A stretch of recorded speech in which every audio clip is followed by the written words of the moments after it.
esos 3 años de prisión, condicional al médico, y los 5 años de inhabilitación. Si era lo que ustedes estaban esperando o esperaban algo más. Sí, ante todo, buen día. Mira, la verdad que nosotros estamos conformes porque en realidad lo que se había solicitado era 4 años de prisión y 5 de inhabilitación. Así que la verdad que estamos muy conformes con el veredicto. Hay que tener en cuenta que también dentro del Código Penal y los artículos ya hay penas que están establecidas. No es que uno puede pedir lo que quisiera. Entonces hay que seguir el lineamiento de lo que el Código Penal y dentro de los artículos donde estaba, dentro del homicidio culposo, es lo máximo que se podía solicitar, así que la verdad que estamos muy conformes con el veredicto. Ajá.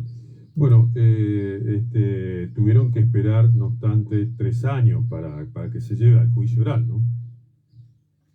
Sí, la verdad que fue como una lucha larga, 3 años y medio, porque fue en agosto, el 19 hasta la fecha, y bueno, poder llegar hasta esa instancia fue una espera bastante tediosa, siempre doloroso, entre medio no olvidemos que hubo pandemia también y eso hizo que se demore, bueno, varias cosas que hacía que se vaya dilatando. Y bueno, el juicio duró 4 días, fue bastante intenso, hasta el veredicto, eh, pero estamos conformes porque siempre fuimos con la verdad. Si vos me decís cuál es la situación, no es alegría, porque no es un momento feliz este veredicto, porque sabemos que, o sea, mi hermano nadie me lo va a devolver, pero bueno, o sea, siempre uno va por la justicia, eso da un poquito de paz al corazón, que es lo que buscamos, y en realidad sentar un precedente y por todos los que quedamos. O sea, a veces estos minutos de vida que ya hasta los médicos saben más que nosotros, que son tan importantes, el actuar rápido, el diagnóstico urgente, ante la duda, la derivación, porque sabemos que estamos en una zona que no contamos con alta complejidad, entonces no dudar, esos minutos de duda, de observaciones, de bueno, eso puede costar la vida. En un momento del alegato del cierre, hablaban de estadísticas, del médico y el abogado, que no, por ejemplo, que según el trauma que tenía Javi, 9 de cada 10 fallecen. Yo no sé si Javi podía ser ese uno que se salvaba si era derivado a tiempo. Entonces, el médico lo tiene que adivinar y subestimó todo el tiempo, omitió que era algo tan grave como ver la gravedad de la situación, que no daba para decir, bueno, espero, mire, era tomarlo, y todos fueron coherentes, inclusive los médicos, que hubo testigo 3, la doctora Garro, un médico legista, Voltaraz, de Reconquista, hizo la autopsia, todos estuvieron de acuerdo cómo se revisa un paciente de trauma cuando viene de un accidente de tránsito, cómo tienen que ser las revisaciones, cuando ya se ve que acá no contamos con, no sé, un tomógrafo o algo complejo, se deriva, se activa un código rojo, no se demora. Entonces, eso básico no lo hizo. Entonces nosotros vamos por eso específico. Tal vez el médico para atrás es un excelente profesional, no sé, nosotros no cuestionamos como él es como profesional, solo que en ese momento con Javi específicamente, él subestimó todo el tiempo lo que él se quejaba, que estuvo consciente, y es tal cual, lo que es crudo, pero él murió pidiendo ayuda y quejándose de dolor y siempre consciente. Claro. Algo ya anticipaste vos, pero iba precisamente a preguntarte si es que con la intervención del médico, con alguna derivación o alguna práctica médica, digamos, a tu hermano lo hubiesen salvado. La verdad que no lo vamos a saber nunca,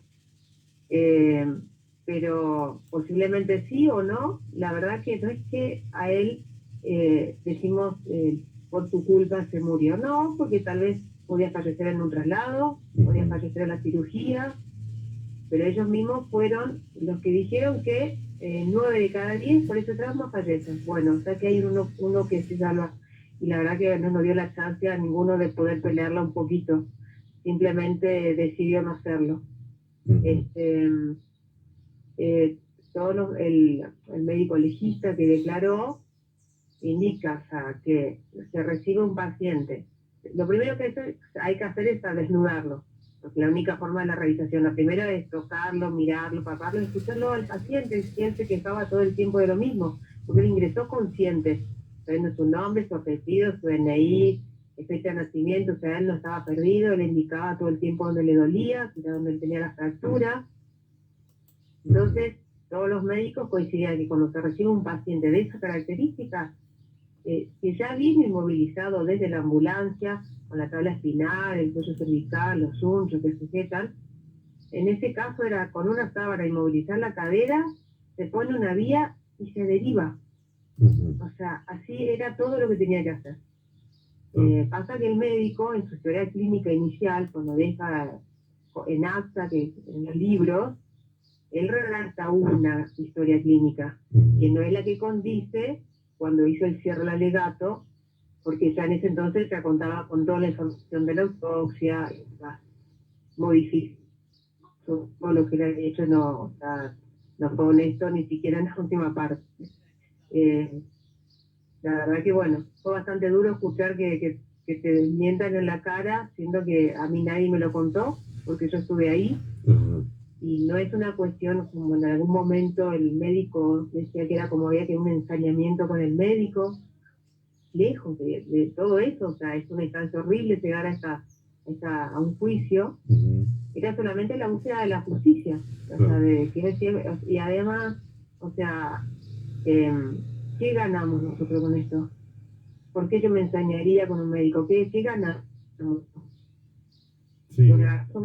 Como sociedad, la próxima vez que médicos más exacto, o sea, los que van a los que hagan, no, pero si esto ayuda para que mejoren un poquito, que los médicos, o sea, a veces no toman la guardia y como hay médicos que son de vocación y que es para sacarse el sombrero, y hay médicos que van y se enojan porque lo despiertan. Digo, mejorar eso. O sea, lo que ganamos somos el resto, para los que estamos, no nosotros como familia. Nosotros ya perdimos. Claro. Así que... Pero han logrado con la sentencia al menos, han logrado sentar un gran precedente, me parece, porque se ha sentado un precedente en definitiva. Porque yo creo que además es histórico. Yo que recuerdo, yo hago periodismo hace 30 y pico años, que recuerde, me parece que no ha habido nunca a un médico que se haya sometido a juicio así y haya tenido una posterior sentencia, digamos. Bueno, es que muchas veces las personas, sé que inician como denuncia a los familiares y no sé si lo siguen. Lo mío fue una perseverancia de 3 años y medio. Que está y nunca pagamos un abogado, siempre se trabajó con el fiscal, con el COU, que fue el que estuvo siempre ahí al pie del cañón, o sea, la verdad que eternamente agradecida con él, por la paciencia. Sabemos que contamos con 2 fiscales para todas las zonas, que están yendo siempre a las corridas, y bueno, como no teníamos abogado, que no hemos pagado, entonces era siempre ir, qué falta ahora, y ahora qué falta, y ahora qué se necesita, y cómo podemos colaborar, y era así fue como se trabajó. Muchas veces los familiares de una víctima dicen, bueno, ¿para qué? Si total nadie me lo devuelve. Yo creo que esta es la única forma de cambiar esta sociedad, si todos denunciamos, si todos seguimos, somos perseverantes, un poquito mejorar la realidad, y evitar que haya otro Javi. Yo creo que los médicos eso está viendo, porque él sabía que estamos en una zona donde no contamos con alta complejidad, cirugía compleja, porque lo sabía, porque no era la primera vez que venía, se había hecho otras guardias, o sea, él sabía que acá no nos podemos dar el lujo ni siquiera de estar en observación a alguien. Así como lo tomo, veo que está complejo, se deriva. Él en su relato final dice que siempre estuvo consciente de la gravedad del trauma, siendo que en su historia clínica inicial no dice lo mismo. Entonces, claro, por el diario del lunes, él ya sabía cómo tenía que actuar. Él no lo hizo, porque consta que mi hermano lo dejan a las 5:20, está la hoja del CIES, firmado por él inclusive, y mi hermano fallece a las 7 menos 10, es 1 hora y media.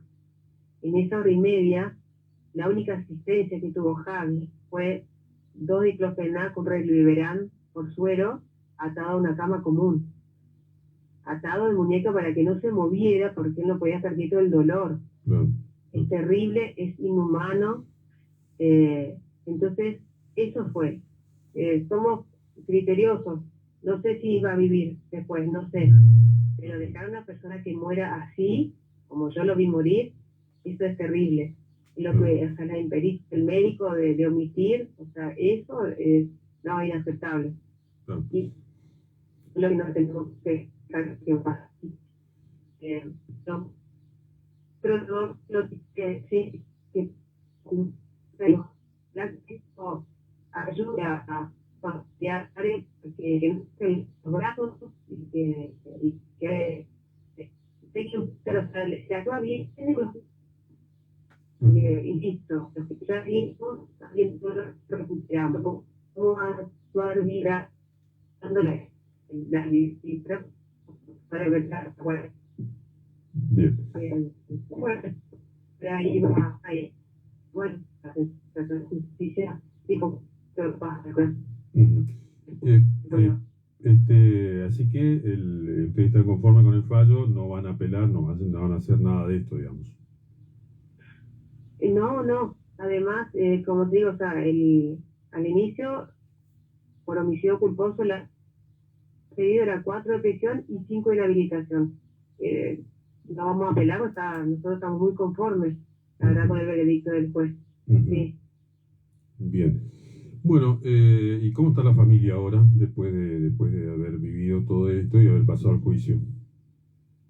Y sí, bueno, remueve un montón de cosas. Fueron 4 días muy intensos, 4 días de escuchar, o sea, los 14 testimonios, por nuestra parte, siempre hubo coherencia, desde cada uno de su actuar, de las enfermeras, el hermano, la novia que en ese momento, las respuestas de los médicos que se buscaron como testigos, todos los relatos eran coherentes, no había contradicción, o sea, y es conmovedor y duele escuchar en ese momento cuando te dicen, sí, él estaba consciente, estaba consiguiendo vitales dentro de los parámetros normales, que se puede haber hecho un traslado. Duele volver a recordar todo eso, mucho.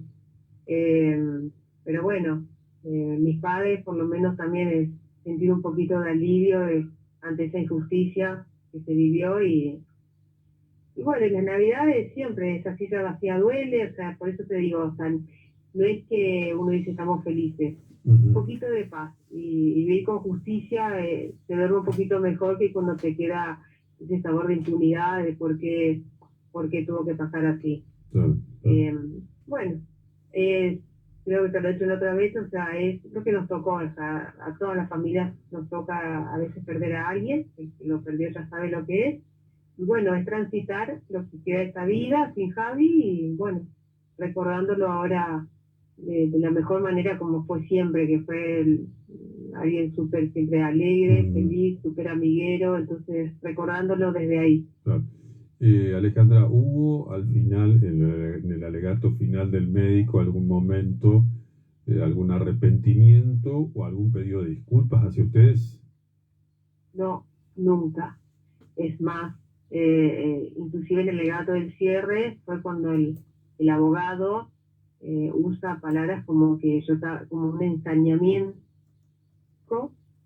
El médico, lejos de arrepentirse, él dice ser inocente, que siempre estuvo obsesionado con el traslado, se dice que tenía tal vez por ignorancia del tema, que no entendía por qué yo había llevado esta causa hasta esa instancia de juicio, si era porque tenía memoria selectiva, por ignorancia del tema o por culpa.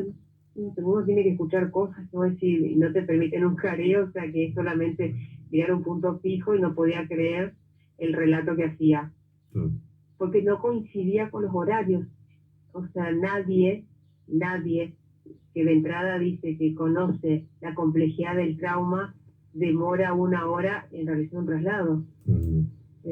No, todo el tiempo él desestimando todos los testimonios lo nuestro, como que lo que cada uno decíamos, como que teníamos, que faltaba algo. Lo que decían las enfermeras, como que no contaba con enfermeras eran 4 enfermeras que contaba, y decía que les faltaba enfermeras. Lo que los médicos, legista, la doctora Garro habló del código rojo, él desestimó todo eso, que no es tan así, que eso no se maneja de esa forma.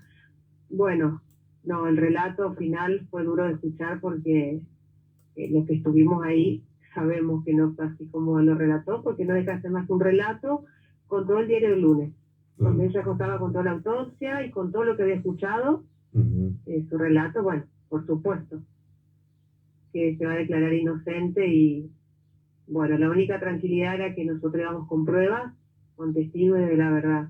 Yo no ganamos nada haciendo esta causa, o sea, no entiendo, o sea, qué ensañamiento, qué ganamos. Bueno, Nada. sí, yo creo que sí, ustedes personalmente, pero creo que, como te decía anteriormente, sostengo, y lo dije en algún comentario, me parece que se ha sentado un precedente muy importante, ¿no? Porque en realidad, yo creo que qué espera cualquiera que le suceda algo, ya sea un accidente o que le pase cualquier problema de salud, que espera por lo menos humanidad de parte del médico, ¿no? La parte humana. La empatía, la humanidad. Hay una frase que dice: el médico nunca debe ser soberbio porque está ante una persona que está sufriendo, que su vida está en riesgo. Entonces, uno espera que en ese momento de dolor, de angustia, sea quien sea que esté, o sea, la empatía, o sea, ese servicio de vocación, que para algo hicieron ese juramento, que vos esperás que dentro de lo que tengamos, el médico se desespere por hacer algo. No digo, eso es, que haya una acción. Digo, sí, mira, la verdad que el médico actuó rápido, el cigarro lo derivó, y bueno, no llegó a Avellaneda, bueno, no resistió la cirugía. El médico hizo todo lo que tuvo a su alcance dentro de las posibilidades. Y está perfecto, porque después nosotros sabemos que contamos con una zona que Dios nos tiene que regalar esa horita hasta que lleguemos a Reconquista, y que no siempre se llega. Pero bueno, esto es otra cuestión. Tiene que sonar, con falta de altas complejidades en la zona, montones de cosas, pero no es por ahí. En específico es que uno está confiando en el médico, y el médico muchas veces no le dice por qué no se está dice qué es lo que tengo que hacer. Entonces, desde la soberbia, el ego, no todos los médicos escuchan. Y bueno, nos tocó pasar por eso. Ojalá que yo realmente siempre digo que de todo esto malo quede algo bueno, y lo bueno sea mejor de todo el equipo que de salud se trate, desde los médicos, las enfermeras, todo. Eso es, creo que es el único que te dirá. La verdad que después que pasó esto ya algo cambió, así sea los médicos por cuidarse ellos, que bueno, por las dudas, actúo, que yo no sé. Bueno, Alejandra, la verdad que testimonio importantísimo. Creo que de alguna manera lo decías, nadie va a devolver la vida de tu hermano, pero por lo menos la justicia en este caso ha actuado, ¿no? Que creo una vez se descree la justicia, claro. No,